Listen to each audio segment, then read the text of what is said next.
apa kabar semua Naomi? Semoga Naomi dalam keadaan sehat dan tetap semangat.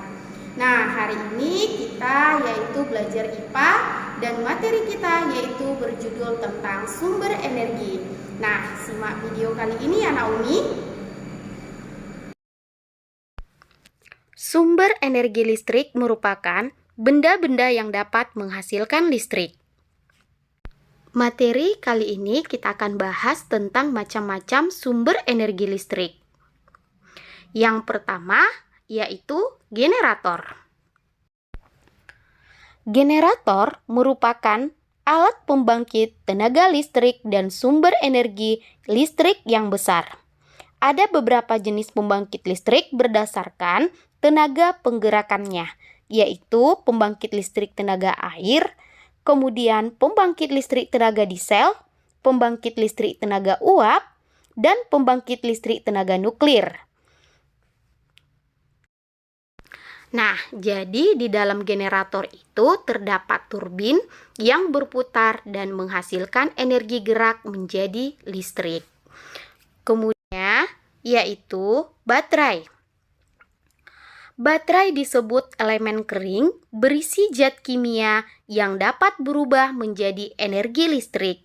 Jika bahan kimia habis, baterai tidak dapat digunakan kembali. Jadi, baterai ini bisa berubah menjadi energi listrik bila kutub positif dihubungkan dengan kutub negatif. Selanjutnya, yaitu aki.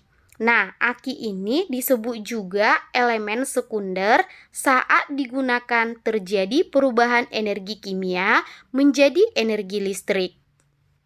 Aki ini juga disebut dengan elemen basah karena berisi zat kimia berupa cairan. Selanjutnya yaitu dinamo.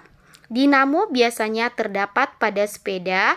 Pada dinamo terjadi perubahan energi gerak menjadi energi listrik.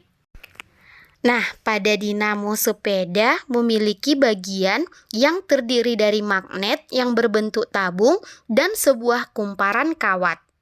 Selanjutnya, matahari, angin, air sebagai sumber alternatif energi listrik. Panas matahari digunakan untuk energi listrik. Nah, prosesnya panas matahari ditampung oleh panel surya.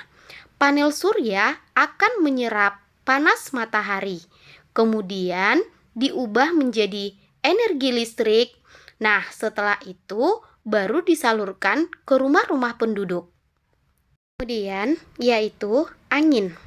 Angin yang kencang dimanfaatkan sebagai pembangkit tenaga listrik.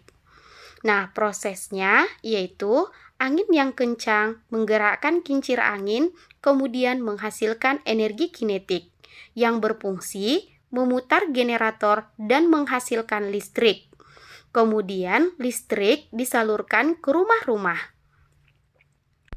Nah, jadi pembangkit listrik tenaga angin ini disebut juga dengan PLTB atau pembangkit listrik tenaga bayu.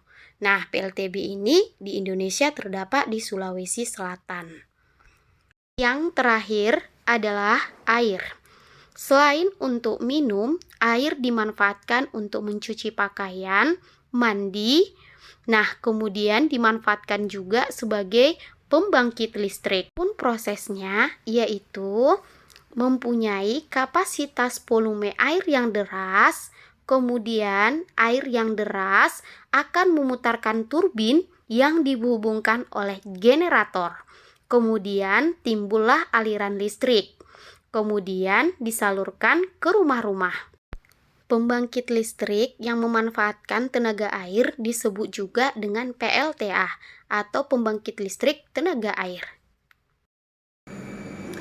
Baiklah Naomi, sampai di sini dulu pembelajaran kita hari ini. Semoga apa yang Umi sampaikan dapat bermanfaat bagi kita semua. Umi akhiri, Assalamualaikum warahmatullahi wabarakatuh.